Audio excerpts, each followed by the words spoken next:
ஏற்றார். 1954ஆம் ஆண்டு காமராஜர் தமிழகத்தின் முதலமைச்சராக ஏற்றார்.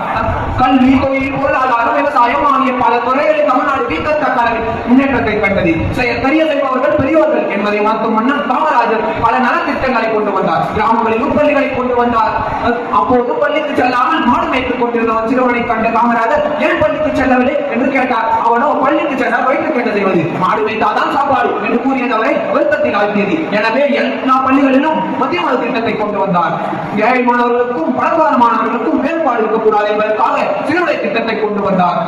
SSLC வகுப்பு துறையில் கல்வி இலவசமாயிற்று. காமராஜர் ஆட்சியில் இருந்த 9 ஆண்டுகளும் பொற்காலமாகும். காமராஜர் ஆட்சியில் கல்வி பொது உடைமை ஆயிற்று. 2/10/1973ஆம் ஆண்டு காமராஜர் தமிழகத்தின் முதலமைச்சர் பதவியில் இருந்து விளங்கினார். பின்னர் 2/10/1975ஆம் ஆண்டு காமராஜர் அமரரானார். கிண்டியில் காந்தி மண்டபத்தின் பக்கத்தில் காமராஜரின் மணிமண்டபம் வைக்கப்பட்டது. காலமேலை காமராஜருக்கு பாரத ரத்னா விருது தந்து இந்திய அரசு பெருமைப்படுத்தியது.